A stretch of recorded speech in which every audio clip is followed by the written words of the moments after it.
What's up, Airsofters? Welcome to the BB Warrior, where we help you have a better time both on and off the airsofting field. And today we're going to be talking about how to prepare for cold and frigid environments in airsoft. Now, if you haven't noticed, it's snowing like crazy. It's been snowing pretty bad for about the last 18 hours or so, and it plans to snow for about another 12 hours or so. So I thought today would be the perfect time to talk about airsofting in cold and winter environments. Now, there are a few things to keep in mind, and the first thing that you want to keep in mind is proper layering. Now make sure that you're wearing like moisture wicking, got like that Under Armour material for your base layer. I have it for my socks, my legs, and then my torso. This is really going to help out and get moisture away from your body if you sweat. And that's another thing to keep in mind when you're layering. Make sure that you're not over layering to the point where where you sweat.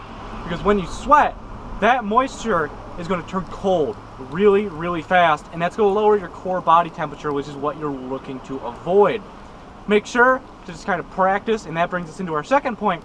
Prep your gear and make sure it works ahead of time before you head out on the airsoft field. Now you might be asking, well, BB Warrior, how do I prep for snow?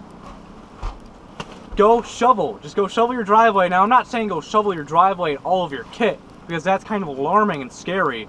But go out in your cold weather gear, see if you can stay out there for an hour or 2 hours. However, just make sure to be safe, guys. Now, just make sure you don't catch hypothermia or something. Make sure you drink plenty of fluids and things like that. Stay warm, but don't overexert yourself either in the snow. And the other thing that I want to talk about, the third point, is your proper gear that you're going to be wearing for tactical gear. Now, my advice would be a plate carrier and no helmet. I would ditch the helmet because you lose a lot of heat through your head, and that's something that you're going to want to watch out for. Now, if I wasn't here having to talk on camera, I'd be wearing a full face balaclava because you lose a surprising amount of heat through your head and through your neck. So I always like to keep that covered. If I wasn't recording a video right now, I'd have it recovered and I'd have this zipped up all the way. But that's just something to keep in mind. Do as I say, not as I do. So the next point that I want to talk about is preparing your airsoft gun for the winter. Now, a lot of people don't like to use their AEGs in the winter or in the rain. I found that out. I mean, I can understand why, seeing as these are $400 or $500 investments, but honestly, you'll be fine during the winter. I would switch over to a LiPo battery because LiPos tend to work a little bit better in cold environments and they don't drain as fast. However, if you don't want to run your AEG in the winter, there are some other options that you can choose.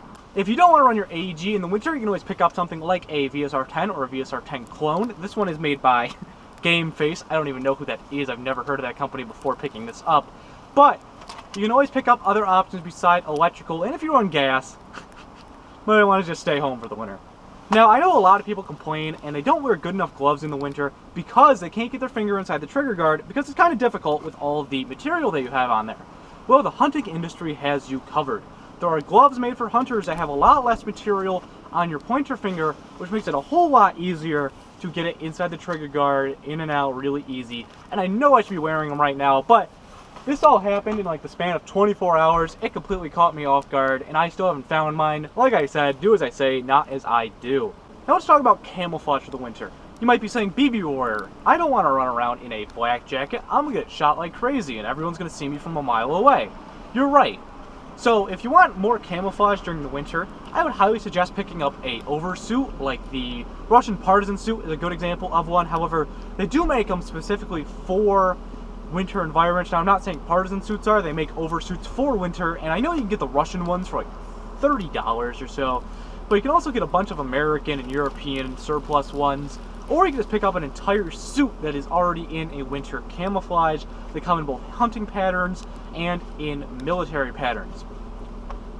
If you want to know more about preparing for airsoft and just being in colder climates altogether, I would definitely check out hunting articles and things like that about hunting in the late season. Now, I take it all with a grain of salt. You're going to want to adapt some things over into how they can be useful for airsoft, because honestly, let's be honest, there's no point in running around in blaze orange when you're playing airsoft. You're asking to get shot. But I would definitely suggest checking out some hunting articles and things like that to get better prepared for winter airsoft. What do you guys think? Do you have any tips for playing airsoft in the winter? Make sure to let me know down in the comments below, as always. And if this is your first time here on the channel, I would love to have you subscribe for more airsofting content every Tuesday and Friday here on the channel. Make sure to follow me on social media. Links will be down in the description below. This is the BB Warrior about to get some coffee and warm up, and I'll see you guys next time.